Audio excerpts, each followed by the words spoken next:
में भरा यतीमोद है।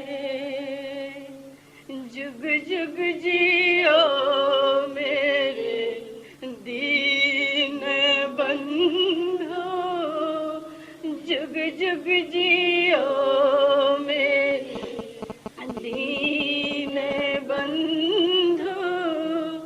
यही मेरी अरमान है। जुग जुग जियो मेरे दीन बंधो, जुग जुग जियो मेरे दीन बंधो। यही मेरी अरमान है।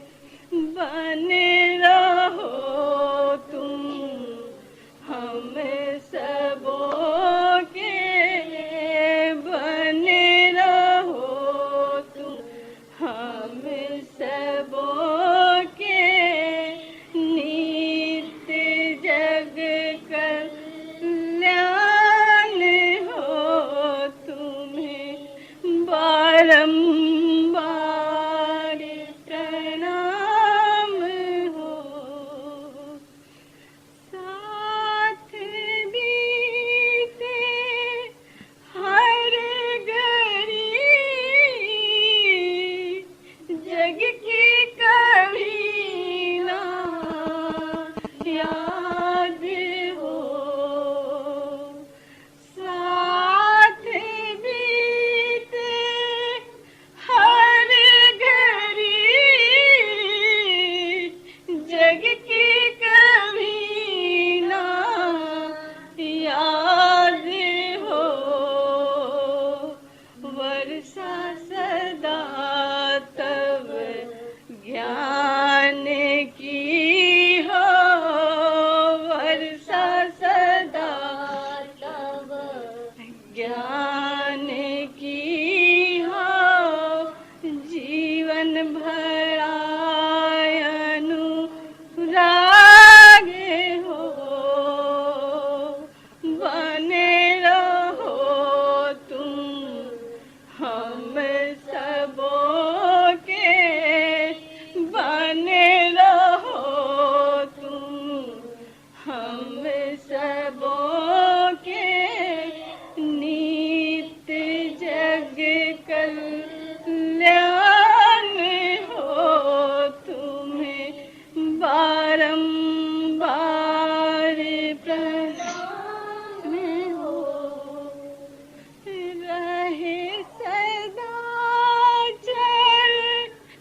सबों के नित्य जग कल्याण हो तुम्हें बारंबार प्रणाम हो। मुसलमान भाइयों ने ईद का पवित्र दिन मनाया।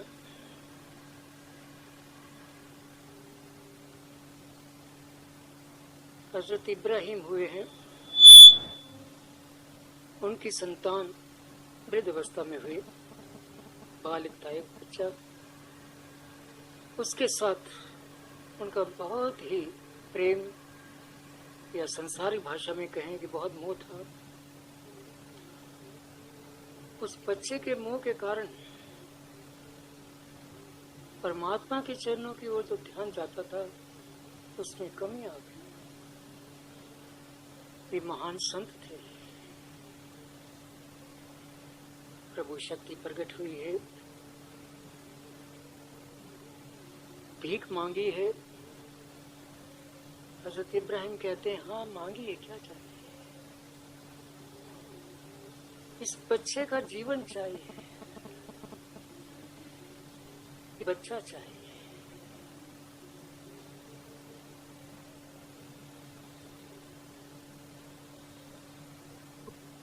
उन माँ बाप से पूछें जिनके जीवन के अंतिम चरण में संतान हुई हो और संतान को मांगा जाए कि उसका वध किया जाएगा, माँ बाप के आंखों के सम्मुख, और भोजन बनाकर सेवन किया जाए।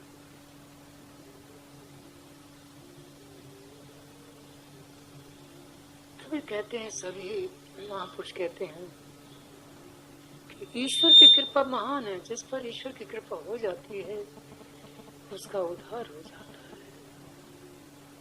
हजरत इब्राहिम तनिक से मोह के कारण अपने पद से गुमराह हो गए थे। ईश्वर ने कृपा की, भीख मांगी बच्चे की। हजरत उदासीन हो गए। बालिक पूछता है, बाबा आप उदास क्यों हैं? 80-85 साल का वृद्ध व्यक्ति एक 3-4 साल 5 साल के बच्चे के साथ इस विषय पर क्या बात करें? वो अपनी गंभीरता को कैसे बच्चे को व्यक्त करे, समझाए? बच्चे जिद्दी होते, हठी होते हैं। बाबा बोलो ना, क्या बात है? वो विवश हो गए, कहने लगे, खुदा तुम्हारा बलिदान चाहता है। वो तो ईश्वर की लीला थी। बच्चा साधारण बच्चा नहीं था, वो भी संस्कारी जीव था। इब्राहिम जी से कहता है वो बच्चा, ये तो मेरा सौभाग्य है कि ईश्वर मेरा बलिदान चाहते हैं। आप क्यों संकोच करते हैं? निसंकोच मुझे प्रभु के चरणों में अर्पण कर दीजिए, तो मेरा सौभाग्य है। हजरत इब्राहिम को होश आई कि बच्चा इतना मोह मुक्त है, इसको अपने शरीर से कोई स्नेह नहीं, प्यार नहीं, आसक्ति नहीं। और मैंने इतनी साधना की, इतनी मेरी आयु हो गई, और मैं अब भी मोह में आसक्त हूँ। आंखें खुल गई। आदेश था कि आपने हाथ से तलवार लेकर बच्चे का सर काटना। बहुत कठिन है। तब भी बच्चे की तोतली बातों से प्रेरणा मिली और बच्चे का वध करने के लिए तलवार उठाया। पीछे से उस धर्म शक्ति ने, प्रभु की शक्ति ने हाथ पकड़ लिया। हो गया काम। मोह का त्याग करें, ये शोभा नहीं देता है आपको। ईश्वर भजन करें, अब समय बहुत होता है।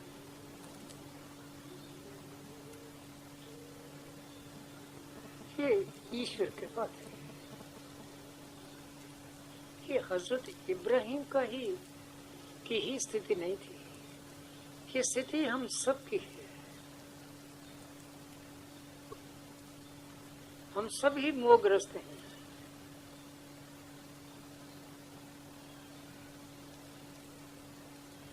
सब शास्त्रों ने इसी मोह से जिज्ञासु को स्वतंत्र कराने के लिए प्रेरणा दी। अर्जुन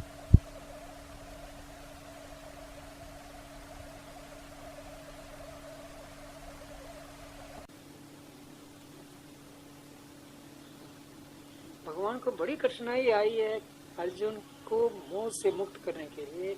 ये कोई साधारण बात नहीं थी।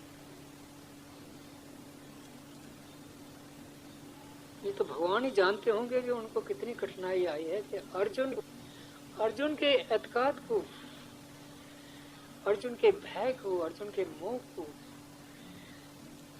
कैसे मुक्त कराया जाए। वो चुप करके बैठ गया, मैं तो नहीं लड़ूंगा, मुझसे ही ऐसी बातें नहीं होंगी। और है भी ठीक।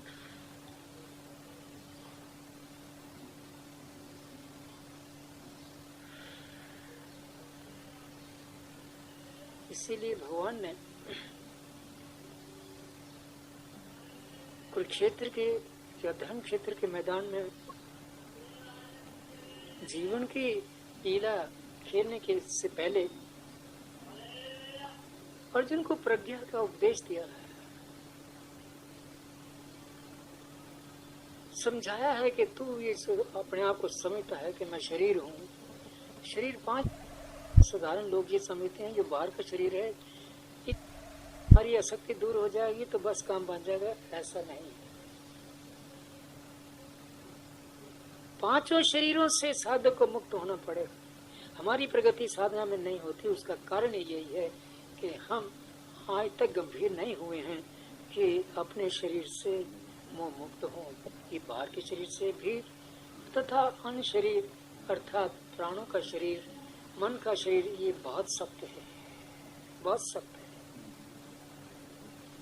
अर्जुन को अपने शरीर से इतना मोह नहीं है, प्राणों से मोह नहीं, परंतु मोह मन से नहीं वो छूट रहा है।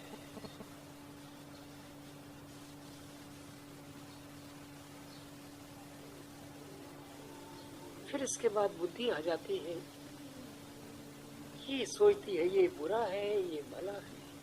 ये द्वंद्वों में मनुष्य को फंसा देती है, द्वैत में मनुष्य को फंसा देती है, अज्ञान में मनुष्य को फंसा देती है। हाँ, भले ही साधना करते आए, शरीर से मुक्त हो जाएं, प्राणों से मुक्त हो जाएं, मन से मुक्त हो जाएं, परंतु बुद्धि से मुक्त होना बहुत ही कठिन है। इसलिए भगवान उस प्रज्ञा द्वारा स्थिर बुद्धि अर्थात योग बुद्धि प्रदान कर रहे हैं अर्जुन को। अर्थात वो बुद्धि जो परमात्मा के गुणों को ली हो, वो बुद्धि जिसमें राग द्वेष तनिक भी ना हो, जो द्वंद्वों से मुक्त हो। ये भला है ये बुरा है, ये पुरुष है ये स्त्री है, ये रात है दिन है, सुख है दुख है। हम सब लोग इन द्वंद्वों से फंसे हुए हैं। इतने हमारे विचार उठते हैं भीतर में, इन्हीं द्वंद्वों के प्रति होते हैं। प्रत्येक विचार कहता है ये बुरा है ये भला है, ये शत्रु है ये मित्र है। सारा दिन इन द्वंद्वों में हम फंसे रहते हैं। हमारी साधना क्या करेगी? 5-10 मिनट बैठ लिया तो बैठ लिया, क्या हुआ? सारा दिन दैनिक पत्र पढ़ेंगे तब, और पुस्तकें पढ़ेंगे तब, साहित्य पढ़ेंगे तब, दोस्तों से मिलेंगे तब, इन्हीं द्वंद्वों में फंसे रहे। अर्जुन को इन द्वंद्वों से उठाने के लिए, ऊपर उठाने के लिए भगवान को कितना कष्ट हुआ होगा। यानी एक फिलॉसफी के तौर पर, दर्शन के तौर पर भगवान ने नहीं समझाया है। उसकी सूरत को शरीर प्राण मन बुद्धि और आनंद यानी आराम से शांति से उठाकर फिर बताया है कि तुम भी आत्मा हो और जिससे तुमने व्यवहार करना है। लड़ने का मतलब है जिससे व्यवहार करना आपने। जरूरी नहीं महात्मा गांधी कहते हैं कि तलवार उठा के ही ये व्यवहार किया होगा, वो उनको ये विश्वास नहीं था, परंतु तब भी वो कहते थे कि वास्तव में लड़ाई हुई या ना हुई, परंतु भगवान का जो उद्देश्य है वो हमारे लिए एक मार्गदर्शन है। यदि कोई व्यक्ति मोक्ष चाहता है तो बिना भगवान के उद्देश्य को अपनाए हुए उसका मोक्ष नहीं हो सकता। वास्तविकता यही है कि जब तक हमारा बंधन इस शरीर के साथ, प्राण के साथ, मन के साथ, बुद्धि के साथ, और बुद्धि के बाद थोड़ा सा शांति आती है तब भी आदमी रुक जाता है, आगे नहीं बढ़ता है। ये बड़ी बाधा है। वैसे तो सुख मिलता है शांति में, परंतु वो सुख परमात्मा से दूर कर देता है। वो बहुत कठिन है। आनंद की जो दीवार है, आनंद का जो आवरण है, उससे मुक्त होना बहुत ही कठिन है। आदमी समझता बस मैं तो सब कुछ पा लिया, यहाँ आकर व्यक्ति रुक जाता है। और यहीं आकर एक महान संत की अवस्था होती है, प्रभु कृपा की अवस्था होती है। अपने बल से कुछ भी नहीं होता है, अपनी साधना से कुछ भी नहीं होता है। तो ये मोह जो अवगुण है ये बड़ा ही कठिन है। परमात्मा की कृपा के बिना कोई व्यक्ति मोह से मुक्त नहीं हो सकता है। और इसका एक ही साधन है, वो यही है प्रभु के चरणों को पकड़ना। जैसे अभी गुरबाणी से सुन रहे थे, संतों के चरणों को पकड़ना। संत में और परमात्मा में कोई अंतर नहीं, परंतु संत वास्तविक संत होना चाहिए। संत का मतलब है वो सत्य स्वरूप है, आत्म स्वरूप है। जो परमात्मा के गुण है वो सब गुण उस संत में है। ये नहीं है कि प्रत्येक व्यक्ति जो उठता है वो अपने आप को संत कहने लगता है। नहीं, संत वो नहीं है। पूज्य गुरु महाराज फरमाया करते थे कभी 1000 वर्ष के बाद कोई सच्चा संत एक आता है तो संत का ध्यान भी ईश्वर का ही ध्यान होता है। तो संत कृपा से या प्रभु कृपा से इन पांचों शरीरों से जब तक हमें स्वतंत्रता नहीं मिलती है, हमारा मोह नहीं टूटता है, हमें अपने प्रयासों अर्थात साधन, पाठ, पूजा, दिनचर्या, उसका जो लाभ है अर्थात प्रभु के चरणों की प्राप्ति या आत्मा का साकार, वो नहीं हो सकता। सच्चा सुख, सच्चा आनंद, सच्ची शांति तब तक नहीं मिल सकती जब तक हम मोह से मुक्त नहीं होते। हमारे यहाँ भी ये बलिदान देने की रिवाज है। ये भरतपुर के पास माँ का मंदिर है, लाखों की संख्या में लोग बाग जाते हैं वहाँ और नारियल माँ को भेंट करते हैं। नारियल प्रतीक है मनुष्य के चेहरे का। आप अच्छी तरह से देखें तो आप 2 आंखें भी नजर आती हैं, नाक भी नजर आता है, मुख भी नजर आता है। तो हम लोगों ने ये समझा कि चलो अपना बलिदान तो क्या देना है, नारियल भेंट कर दो, बस हमारा बलिदान हो गया। तो माँ शक्ति, प्रभु की शक्ति मांगती है, हमारा जीवन मांगती है, उसका बलिदान मांगती है। नारियल से माँ की संतुष्टि नहीं होगी। माँ को हम धोखा थोड़ा देंगे। तो हमारा बलिदान क्या है? हमारा अहंकार, हमारा मोह, हमारी आसक्ति जो संसार में साथ है, वो माँ के चरणों में या ईश्वर के चरणों में वो हमें अर्पण कर देता है। प्रत्येक व्यक्ति को करना ही पड़ेगा, चाहे किसी भी धर्म का हो, किसी भी संप्रदाय का हो, उसको मोह को त्यागना होगा, अहंकार को त्यागना होगा। ये जितने संप्रदाय हैं ये तो मनुष्य ने अपने बनाए हुए हैं। वास्तविक आत्मा सब में है, परमात्मा सब में है, वो प्रभु सब में है, वो भेदभाव नहीं करता है। ये भी मनुष्य ने ही, उसके अहंकार ने तथा अन्य अवगुणों ने ये पृथकता उत्पन्न कर ली है। अन्यथा परमात्मा एक है, उसकी सृष्टि एक है। अबले अल्लाह नूर पाया कुदरत के सब बंदे, एक नूर ते सब जग उपजो, कौन भले कौन मंदे। कोई भला नहीं, कोई मंदा नहीं, सब में एक आत्मा, एक ज्योति है, एक परमात्मा स्वयं है। वो भिन्न भिन्न रूपों में प्रकट होता है।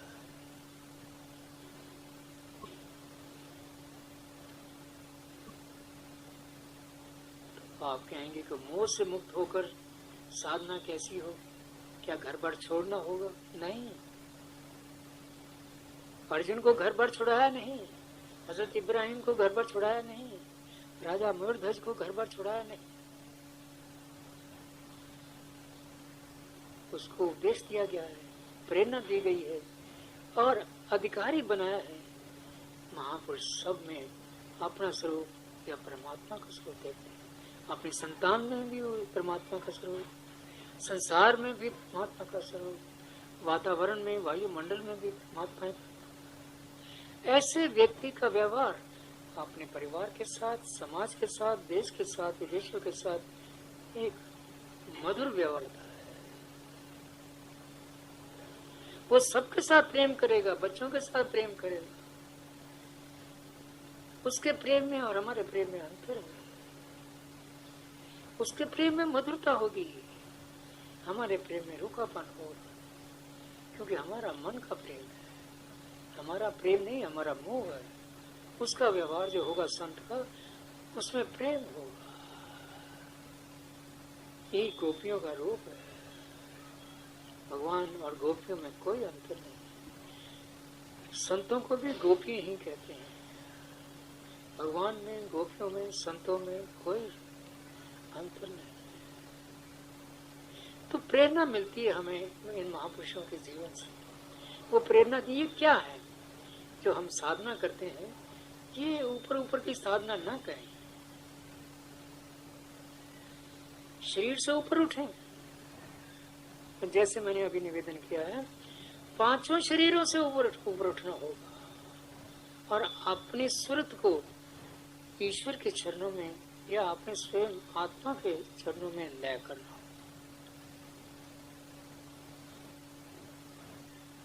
अच्छी तरह समझ लेना चाहिए। ये महापुरुषों का जीवन जो है वो साधना का प्रतीक है कि साधना का फल क्या होना चाहिए, साधना किस प्रकार करनी चाहिए।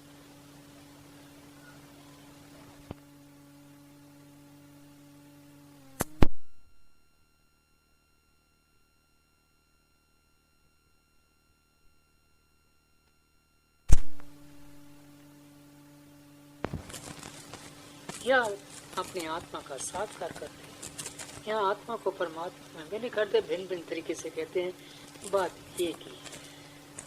शंकराचार्य भी वही बात कहते हैं, तत्त्वमसि। अरे तुम क्यों भूले हुए हो, अपने आप को क्यों समझ रहे हो कि तुम शरीर हो, प्राण हो, मन हो, बुद्धि हो, आनंद हो। तुम तो वही हो जो परमात्मा है, तत्त्वमसि। क्यों भूले हुए हो। उदाहरण देते हैं कि एक शेर का बच्चा भूल गया है, वो बकरियों में जा मिला है और बकरियों के बच्चों के साथ खेलता है और उसका स्वभाव भी बकरियों जैसा हो। एक शेर उधर से आया है, देखा है। बड़ी अनोखी सी बात है कि एक शेर का बच्चा बकरियों के बच्चों के साथ खेल रहा है और बकरियां उससे डर नहीं रही हैं और शेर के बच्चे को अपना ज्ञान नहीं है कि वो शेर है, उससे तो सारा जंगल डरता है और ये बकरियों के साथ बकरी बनना। तो शेर ने बकरी और शेर के बच्चे को कहा, अरे मूर्ख, तू ये क्या कर रहा है, तू बकरी तो नहीं। शेर का बच्चा है, वैसे जैसे बकरियां बोलती म्याऊं म्याऊं करने लगा। अरे नहीं, तू गरज। कहता मुझसे नहीं होता, मैं तो इनका भाई हूँ। क्या अच्छा तू आ मेरे पास। कुएं पर ले गया है, मैंने कहा तू देख अपना मुंह भीतर में, तू कौन है। अर्थात हमें साधना द्वारा अपने आप को पहचानना है कि हम कौन हैं। तो शेर संत कोई आ जाए तो हमें अपना स्वरूप दिखा दे। तो शेर दिखाता उस बच्चे को, देख तू कौन है। जब वो देखता है कि नहीं मैं तो बकरी नहीं, मैं तो शेर हूँ, वो गर्जने लगा है। सब बच्चे बकरियों को भाग कर। हमारी भी स्थिति यही है। हम संसार में आकर यहीं के हो गए।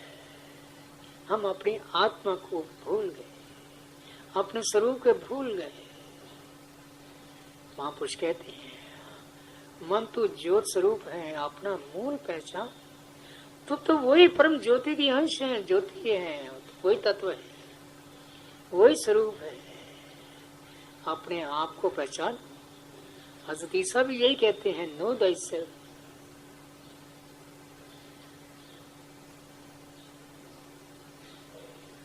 कोई और दूसरा रास्ता नहीं है।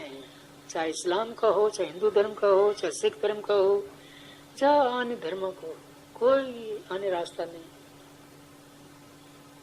ये और है, किसी ने इधर से हाथ लगाया कान को, किसी ने इधर से लगाया, सार सबका एक ही है। और जितने महापुरुष आए हैं, सबने उनके जीवन में जितने भिन्न भिन्न प्रकार की विचारधाराएं थी, उन सबका किया है। सब लोगों को जो भ्रम फैले हुए थे, उन भ्रमों से ऊपर उठाने का प्रयास किया। परंतु मनुष्य का स्वभाव ये है, ये फिर भूल जाता है। हमारे यहाँ संस्कृति है कि अवतार होते हैं, युग बदलते हैं, अवतार आते हैं। वो अवतार काय के लिए आते हैं? भगवान विष्णु ने हमें क्या उपदेश दिया? भगवान राम ने हमें क्या उपदेश दिया? वह स्वयं वशिष्ठ जी के चरणों में बैठकर यही उपदेश उनसे लिया। भगवान राम ने इस दीक्षा से, इस उपदेश से सारे संसार को जागृत किया। भगवान कृष्ण ने गीता के द्वारा सारे संसार को जागृत किया। अब कलयुग में हम प्रतीक्षा कर रहे हैं कि कौन से अवतार आएंगे जो हमारा उद्धार करें। बात तो वही कहेंगे जो पिछले युगों में अवतार कह चुके, संत कह चुके, महापुरुष कह चुके कि तुम बकरी के बच्चे नहीं, तुम तो शेर के बच्चे हो। अपने आप को पहचानो, अपने आप को पहचानो। ये अज्ञान के कारण परमात्मा से जब व्यक्ति बिछड़ता है तो अज्ञान के अंधेरे में भटकने लगता है व्यक्ति। ये सब संतान जो है, राग द्वेष मोह आदि, ये सब अज्ञान की उत्पत्ति है। इन अज्ञान के बादलों से मुक्त होना है, कोई और रास्ता नहीं। हाँ, रास्ता सुगम हो जाता है यदि ईश्वर की कृपा से कोई हमारा हाथ पकड़ लेता है। ये बिना ईश्वर की कृपा से नहीं होता है। वास्तव में वो ईश्वर स्वयं ही हाथ पकड़ता है। नाम हो जाता है किसी महापुरुष का।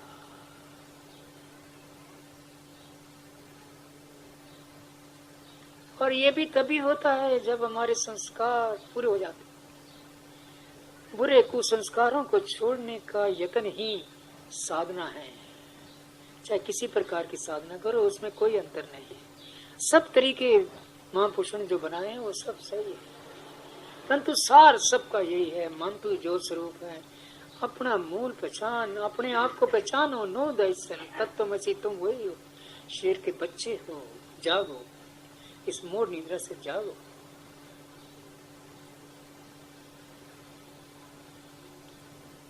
मुसलमान भाई अब गलत करते हैं, जो भी कुछ करते हैं, अपना बलिदान न देकर गरीब बकरियों का, बकरों का बलिदान देते हैं। ये भूल है, बहुत भूल है। परंतु उनसे क्या कहा जाए? वो ऐसा भ्रम फैला हुआ है जो निकलता नहीं है। और वही भ्रम हिंदू संस्कृति में है। ये बलिदान का तरीका कोई नया नहीं है। कलकत्ता में काली मंदिर में अब भी बलिदान दिया जाता है। आप अखबारों में देखते हैं कि कई लोग अपने बच्चों का बलिदान दे देते हैं। और मैंने अभी कहा है, भरतपुर के पास देवी का मंदिर है, वहाँ बलिदान होता है। उसको छोड़िए, सिखों के बड़े गुरुद्वारे श्री दरबार साहब अमृतसर में, यहाँ होली के समय बलिदान दिया जाता था। मैंने अपनी आंखों से बकरे का बलिदान देते हुए देखा। मैं बच्चा ही था उस वक्त। बाद में ये प्रथा बंद कर दी गई, मगर लोगों में ये प्रथा कायम थी। ये कोई नई प्रथा नहीं है जो मुसलमानों में हम देखते हैं। हिंदुओं में थी, ईसाइयों में भी थी, सब जगह थी। ये सब अज्ञान के कारण है। सत्यता को छोड़ दिया, असत्यता को पकड़ लिया।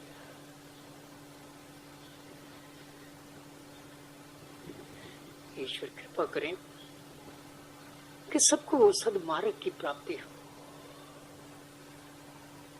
हम जब सब प्रार्थना करते हैं ईश्वर से, हे प्रभु सब पर दया करो, उसका मतलब केवल इन शब्दों को दोहराना नहीं है। एक ये भाव रखना चाहिए अपने सामने, कैसी दया। वो तो उनकी दया की तो वृष्टि हो ही रही है। हमें तो प्रार्थना करनी चाहिए कि हे प्रभु हमें सद्बुद्धि प्रदान करो, हमें अज्ञान से मुक्त करो। हम रास्ता भूल गए हैं, हम रास्ता भूल गए हैं, हमारे प्रयास सफल नहीं हो रहे हैं। और ये कोई असत्य नहीं है, कोई झूठ नहीं है। कितनी आयु होगी, 80 साल की आयु होगी, अब भी वहीं के वहीं।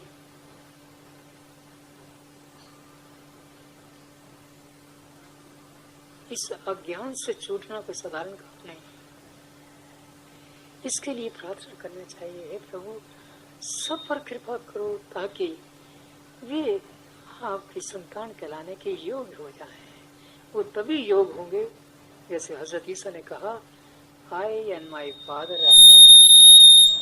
मैं और मेरे पिता एक हैं, मैं उनका पुत्र हूँ, आत्मिक संतान हूँ, आत्मा जो हूँ।